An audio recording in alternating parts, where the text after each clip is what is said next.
Good evening and welcome to New York Buddha Dharma.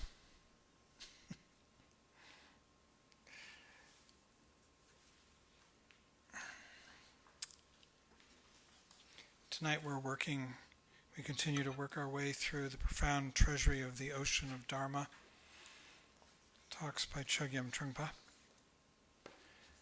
And we're up to chapters 21 and 22. 21 is the last chapter in the first part of the first volume, which was on discipline. And it's actually a very short chapter, which is why we have two chapters tonight.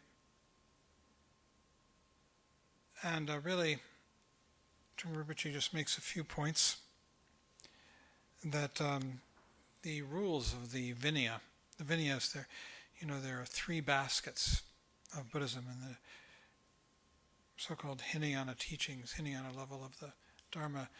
The Vinaya, which has to do with the rules of conduct for monks and nuns and lay people. The second basket, these are called Pitakas.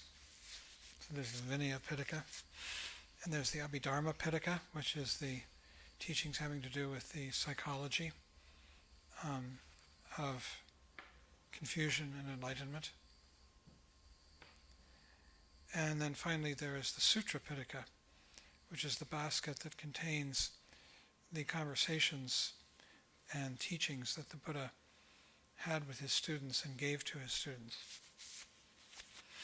So the subject for tonight, the first part, which is going to be very brief, is the Vinaya Pitaka, the rules of monks and nuns. And Trungpa Rinpoche makes a few points, which is simply that the Buddha came up with these rules of behavior to help his monks and nuns along the path, to help them develop their mindfulness practice and virtuous conduct to protect them from the perils of neurotic psychology that comes with unvirtuous conduct. And that he elaborated these rules over a period of time, and then they kept on elaborating even after the time of the Buddha, and numbered more than 200 for monks and nuns each. There are also rules of behavior for lay people, and we can actually subscribe to them if we wish. They're very simple. There are 5 basic rules, and they are simply that one vows not to kill other sentient beings, steal, which means really take what is not offered, lie, speak falsehoods, vow not to do that, improper sexual conduct, whatever that is these days, with the expanding definition of sexual propriety, and finally, the rule against consuming intoxicants. The idea with these vows is that one takes them daily and that they are good for a period of 24 hours. And then they have to be renewed or not. And oftentimes in our community of practitioners, we have meditation programs that go on for a period of time, a week, a month. And every day in the morning, we'll take these 5 vows as a group. And the idea is that if you know that you're going to break one of those vows during the day, you don't take it. So for instance, if you know that you're going to consume alcoholic beverages, maybe there's going to be a party, then you don't take that vow. And if you do take a vow and you break it, you are meant to confess it to a superior, as it were, in the Sangha. And the idea behind that is really just simply to make people aware of their minds. So, for instance, it's very easy. When you take the vow, for instance, not to lie, then you become very aware of all the little white lies and teeny-weeny falsehoods and exaggerations that we commit during the course of our lives.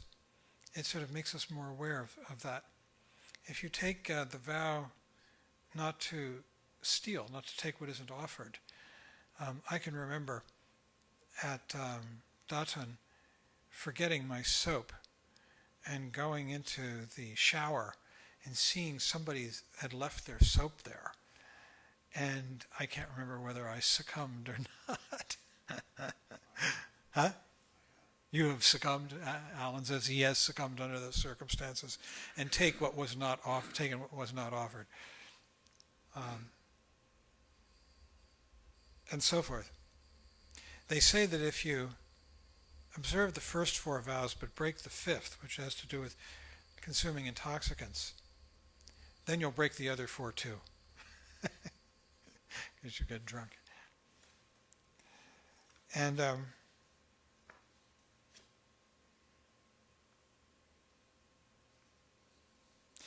they also, having to do with these, just to go through it quickly, that in order to actually break a vow, 3 things are necessary. You have to have the intention to break it. So if you do it accidentally, then you haven't broken the vow. If you do it without meaning to. You have to go ahead and do it. And then you have to reap the reward, the fruition of it, which is, if you've killed somebody, there's a corpse. If you've stolen something, you possess something that isn't yours, and so forth. And without any one of these 3 aspects, there is no vow that has been broken, which always seemed a little odd to me. So if you had the intention to kill somebody but somehow failed to do it, then you haven't broken your vow. But there it is. That's the general rule.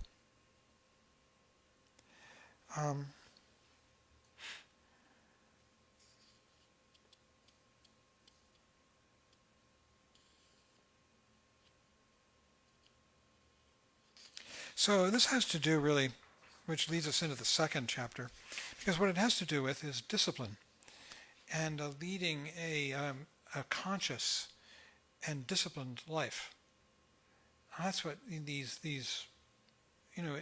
when one takes these vows, particularly at Datan, that's really their main virtue, is that it makes you aware of your behavior, and you start to notice your behavior in the context of those vows and how unconscious we are a lot of the time. The next chapter is on simplicity, and this is a much more profound subject. And really what it has to do with is that at the beginning of the path, we are cultivating a mind which is mindful, which is awake, is aware of the present moment. It's very simple to come back into the present. It's our thoughts which take us away from the present that are so complex and full of twists and turns and all kinds of plans for the future and thoughts about the past. But really, mindfulness of the present moment is utter simplicity. And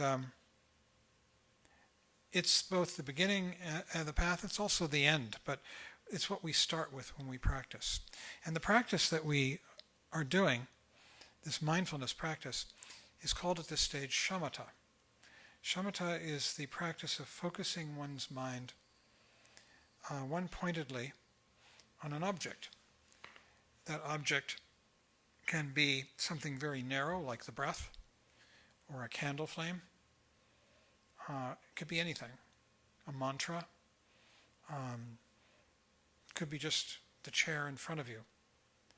And it could be something as broad as this present moment, if you take this present moment to be the object of your awareness. And then the idea is that you realize that you're thinking, you let the thoughts go, and you come back to the object of awareness. One starts by doing this in sitting practice with a very narrow object, like the breath. That's the most common one for Buddhists. And ultimately, as you begin to develop the ability to do this, you extend it out into your daily life. Now, there are two main virtues to this practice, for starters. The first is that it makes you aware of the extent to which one is lost in thought, because most people really aren't aware. They're just walking along, chaining one thought to the next, on and on and on. And in fact, even after we've been doing this practice for a period of time, we can still suddenly wake up to realize that we've been lost in thought for some really long period of time. But until one sits down and tries to do this, it's very hard to have any realization of the extent to which one is lost in thought. The second virtue is that it gives you a rest. The thoughts and emotions which inhabit our mind are very strenuous. And when one practices shamatha and comes back into the present moment, one is cultivating peace. And in fact, that's what shamatha means. It's the cultivation or the ability to rest in peace. And the peace is simply the peace of coming back here into the present moment.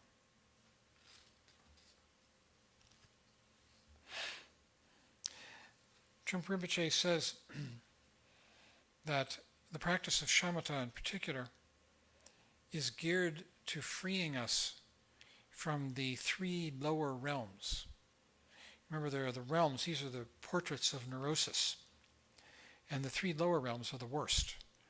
They are in descending order. The animal realm, the realm of the hungry ghosts, and the hell realm. And the animal realm is the realm of stupidity, and the realm of the hungry ghosts is the realm of feeling poverty-stricken and hungry, and suffering from that hunger. And the realm of hell is the realm of anger and fear and hatred. So it's kind of a descent into more and more suffering. And shamatha practice, mindfulness practice, the ability to come back to the present moment, cuts through all the thoughts and emotions which characterize those realms and frees us from those thoughts and emotions, and in so doing frees us from the realms. Not permanently, because we can always develop our hatred again, but at least for the time that we come back. And one begins to develop the inclination to come back, to be mindful through practice. It's like you develop the habit of thinking about and reminding oneself to wake up, to come back to the present moment, to come back out of thought.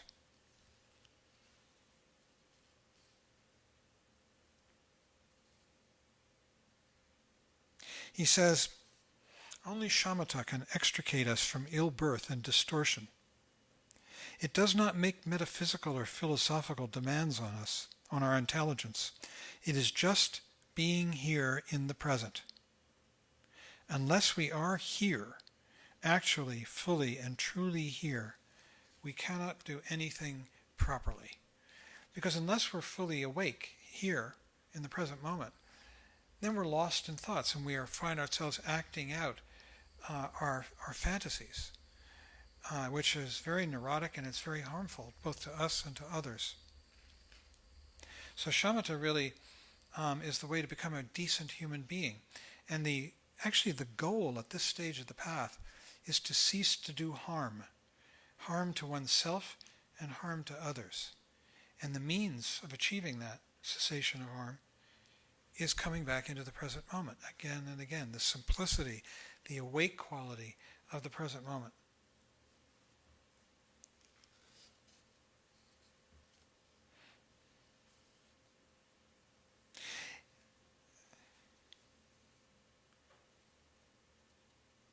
He talks too about how we do this. And this is very interesting, I thought. You might find that you're struggling to come back to the present, that your mind keeps going off and you're fighting with your own mind, with your own thoughts. And that way lies a lot more struggle and confusion. And what he says is that instead of doing that what we do is we become aware of the struggle. We become aware of the very thoughts that are impeding our awareness. And by doing that, we liberate ourselves from that struggle and we have come back to the present. You see, you can even take the thoughts, the confusion, as the object of awareness. There's a Lojong slogan that this applies to. It says, self-liberate even the antidote. Meaning, if you're sitting there thinking, I'm confused, I've got to wake up and come back into the present, that in itself is another thought. So self-liberate that means bring that to your awareness. Make that your object of awareness. And in doing that, you can relax. You can bring it to awareness and it's very easy. And you let go of the struggle. And in fact, when you do that, he says the struggle then will fall apart. If you are tense, for instance, let the tenseness be tense. Then tenseness becomes relaxation. I'm quoting from the text. You can only relax, he says, by relating with the tension itself. There is no other way.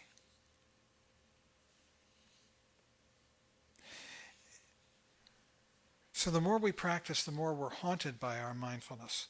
We begin to realize the extent to which we are sleepwalking through our lives, which is not a great way to be.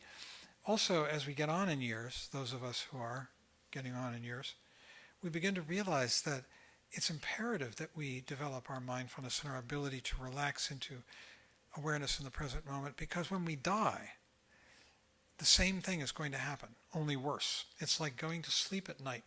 One devolves into dreams.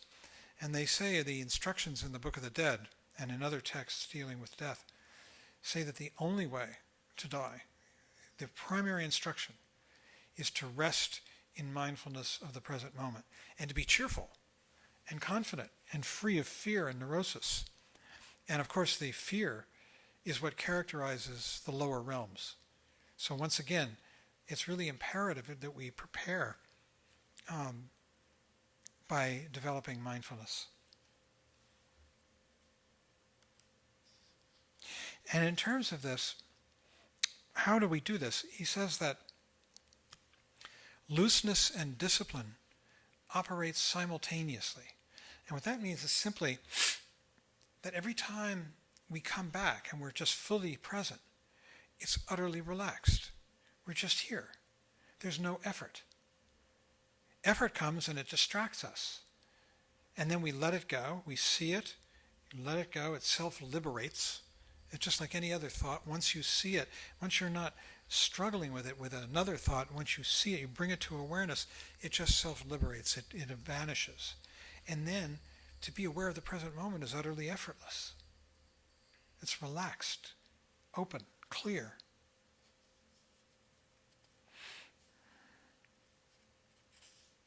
The idea of shamatha is that you can loosen up and be aware at the same time.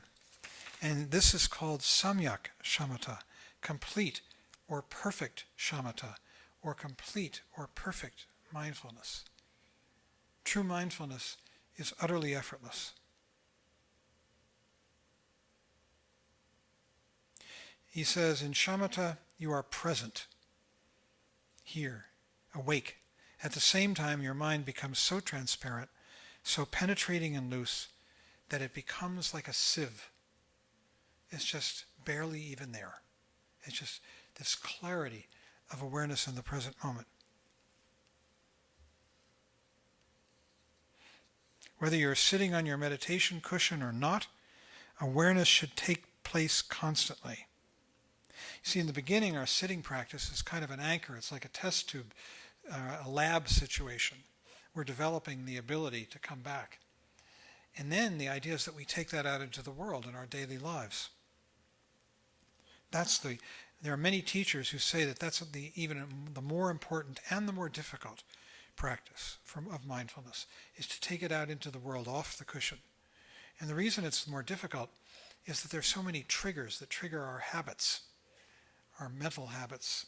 You see somebody who reminds you of somebody you don't like, and you immediately anger or hatred comes up. There's so many things like that. Or you walk down the street and you are admiring the day, and a feeling of bliss and pleasure, floods you. All these things trigger us and bring us back out of mindfulness. He says we are simply being here. And this is very non-theistic. And the theistic traditions are much more about contemplations on something. Whereas this is just empty mind, coming back to clear, simple awareness in the present. Finally, he says, this mindfulness is not particularly religious. It is not even a practice. It is natural behavior.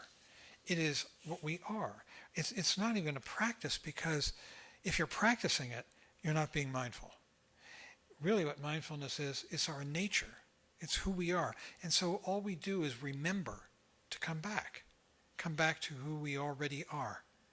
And there's nothing to do, just to simply relax and be awake in the present moment.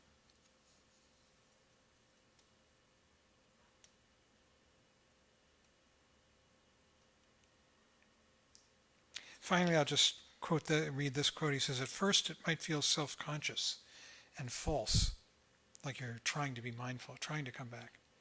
However, as you go on, mindfulness becomes natural and real, and at the same time, very personal. It's really the ultimately personal thing that one can do, is to come back from one's life. So that's really all I have to say about this. We could have a discussion, if you like.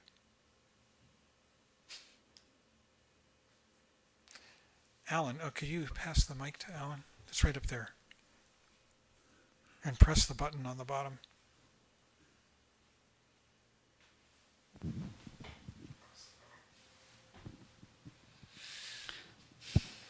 I was wondering about the having wanted to kill someone and failing, and that's not being... Wait, say it again. Wanting to kill someone and failing, and then that not being considered a breaking of the vow of killing, against killing. And I was thinking... seems odd, doesn't it? Pardon? It seems odd to me, but... Well, yeah? I was thinking that, there are all these other vows that monastics take.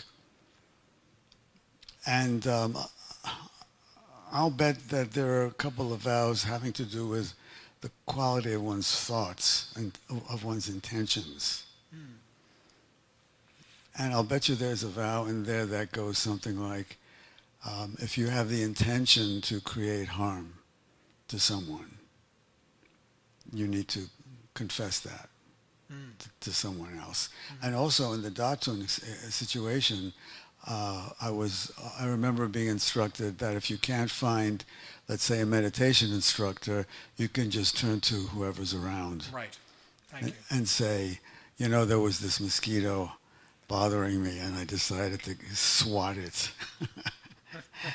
So I killed a being, and sure. As you say,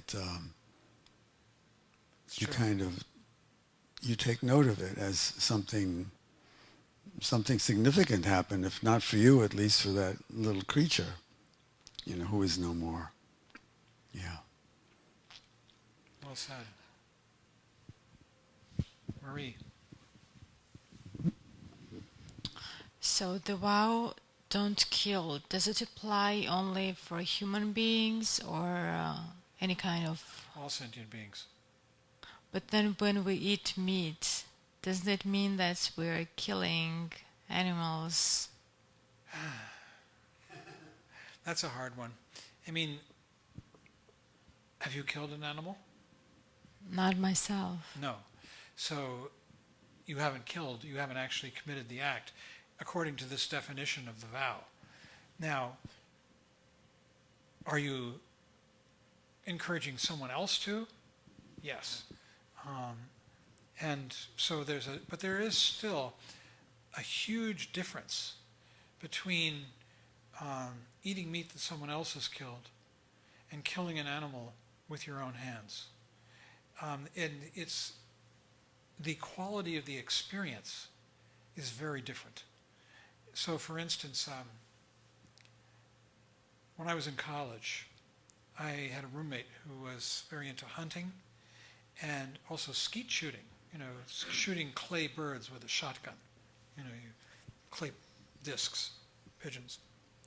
And I got into that. I got a shotgun and I really enjoyed it. We would go out to the skeet and trap ranges and shoot clay birds.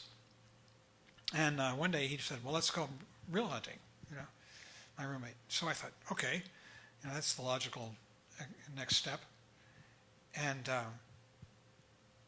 we went out and we got on our waders and we were going. It was a beautiful fall day and everything was golden and we're wading through streams and ponds and looking for something to shoot.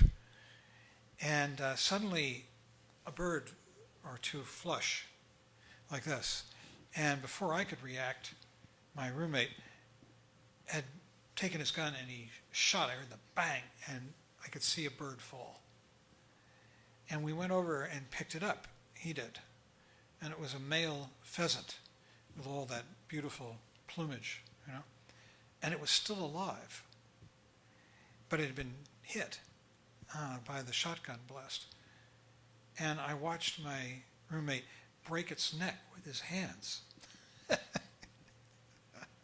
Alan, you're so distressed. I never went hunting again. That was it.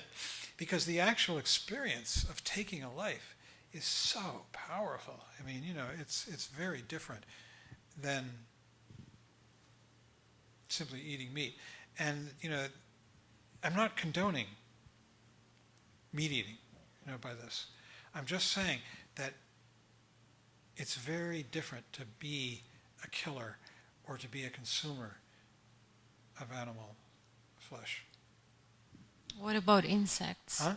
What about insects? Insects. Same thing. I mean, if you're conscious, you wouldn't do it. Well, cockroaches. Huh? Cockroaches? Yeah, I know. That's a toughie, isn't it? Well, up to you. I mean, there are cockroach traps and all that. And yeah, it's hard. But the injunction is not to do it. Now, when you take the vow, you see, then you've vowed not to do it. Now, as an ordinary, decent human being, you might try not to, kill cockroaches. There is an issue of sanitation and health and all that. And you haven't taken the vow, perhaps. So it's up to you.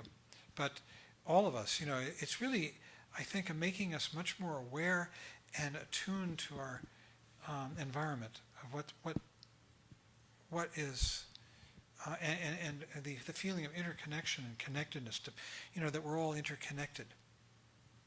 It's a matter of waking up and becoming more aware.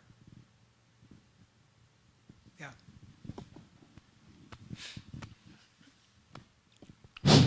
So this whole concept of taking a vow not to kill, I could never see myself hunting and killing an animal. You could never see yourself what? Hunting for an Hunting. animal and killing an animal. Unless something drastic happened and we had to go back to survival measures here. But on that hand, I guess I can never take that vow because I plan on killing plenty of mosquitoes this summer. So if one doesn't take the vow and one kills, it's no big deal. Oh no, there still is. You're incurring karma. A love of mine who passed away a couple of summers ago refused to kill any of the mosquitoes in our house on Fire Island. Wow. And it was making us all crazy. And after a while, we were all just smashing mosquitoes on the wall, and he was freaking out. It was either that or we were going to be covered in mosquitoes. Right. So I guess I can say will never take the vow not to kill.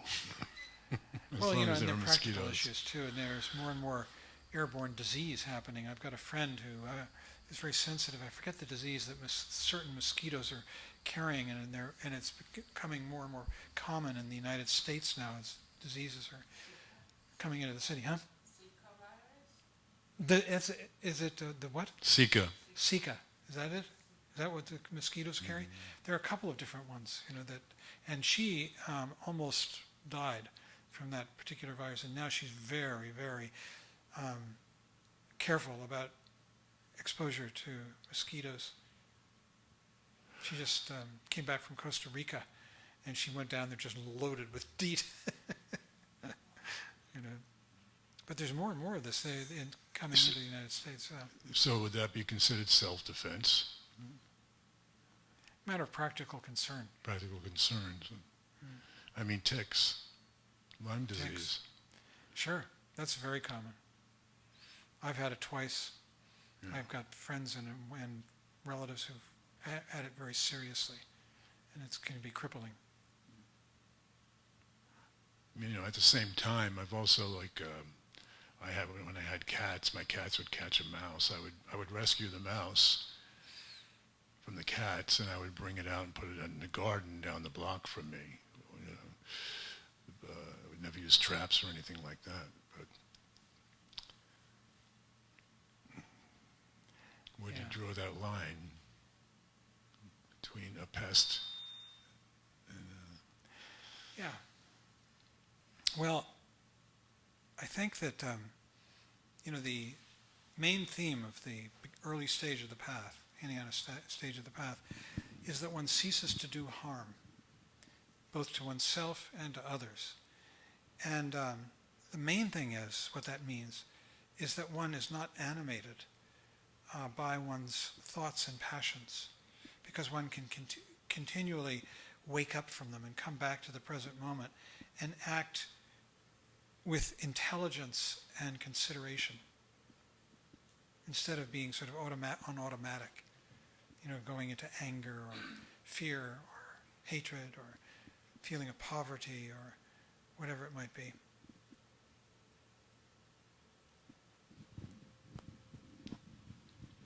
It seems to me that the virtue of the vow in the context of modern life, as we've been discussing it, is that we're just talking, we're thinking about it.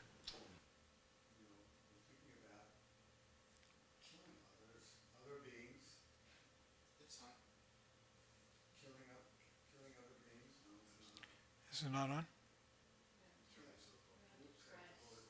It's green. It should be green. Yeah, we think about killing other beings. So we kill a mosquito. I remember the Dalai Lama was asked about mosquito, and he said, the first time I'll brush it away, the second time I'll blow it away, and the third time I'll swat it.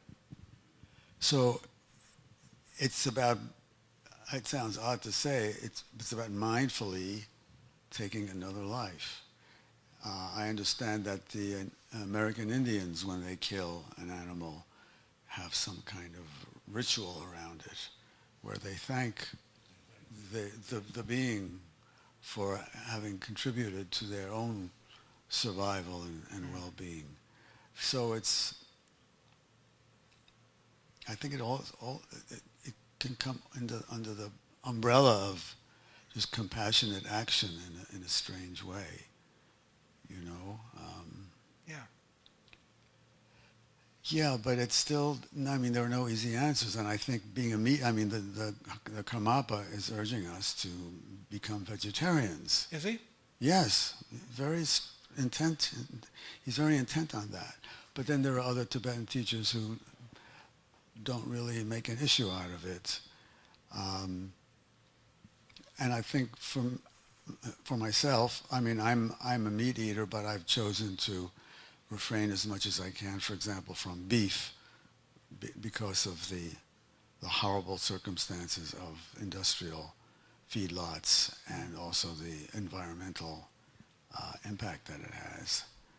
But just being aware that I'm buying a chicken at the store, and this was once a living being, and just kind of taking note of that. I think is sometimes the best we can do. Yeah, I have friends who are coming to New York soon, and they're vegetarian. And so, and they are also very interested in dance.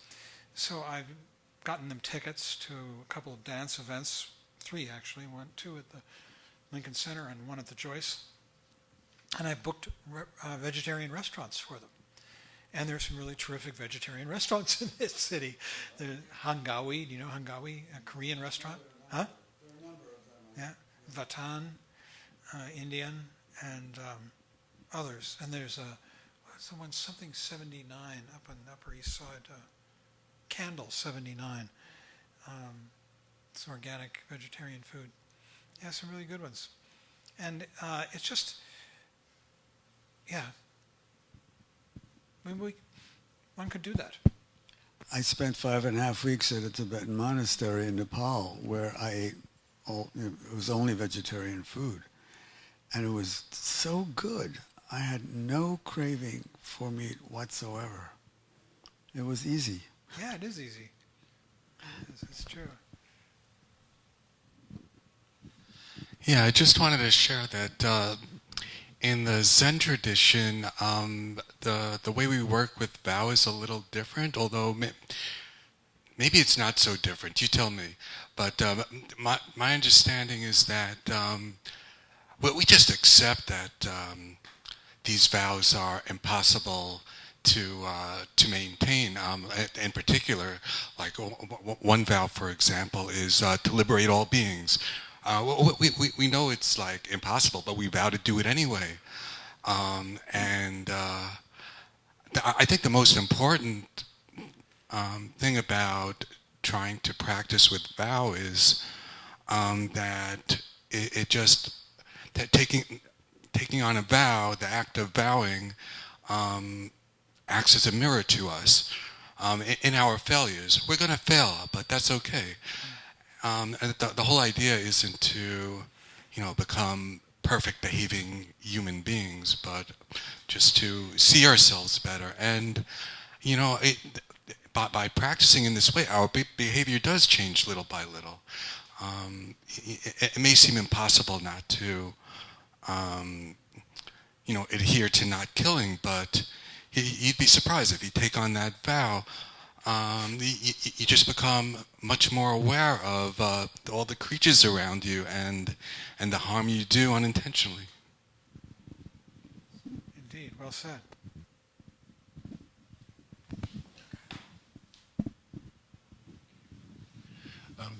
Going back. Hold it up closer to your mic.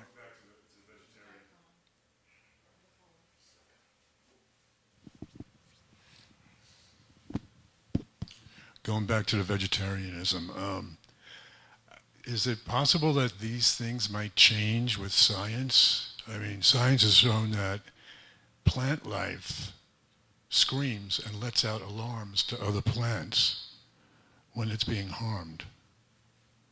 So as a meat eater, that I'm mindful that I'm eating something that was once a living, moving creature that felt pain. Well, so did that broccoli, perhaps. So it's interesting if just the general concept of mindfulness is what it just will basically be about with everything that we ingest. I don't see how that cannot happen. You don't see how what can happen? That it will become a point of being mindful that we are eating a living creature even when we eat a salad at some point. I have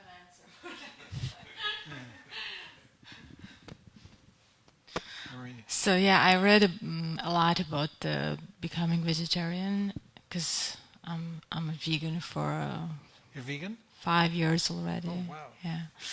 So the answer for that to me is that I read that animals have nervous system which makes them suffer and feel pain, while plants and vegetables, they don't have a nervous system, the nervous, cells. So it's the same thing as your nails and hair. When you cut them, they can still grow, but you don't feel pain. They don't feel pain. They just continue to grow. You cut and it's fine unless you really touch the skin or something. So it's the same with animals. They can feel pain because they have this nervous system. That's what I read about it. Is Becca vegan too? Yes. We became together vegetarians and then vegans. They do. Yeah. Yeah. In fact, one of the restaurants I booked for them is a vegan restaurant down in the East Village. Peace Cafe is a very Peace Cafe. Maybe it's in East Village. It's a very great, very beautiful restaurant with only vegan food, and it's delicious. Everything there. Right. Okay, I'm going to write it down after we finish here, because they're staying in the East Village. That's perfect. And if that isn't the one I booked, then they can go there on another night. Well, perhaps we should end. Shall we do the dedication of merit? And I don't know where. Do we know that by now? Anybody know it besides that? Okay, then let's. Huh? I don't remember it by heart. See if you can spot it, Marie.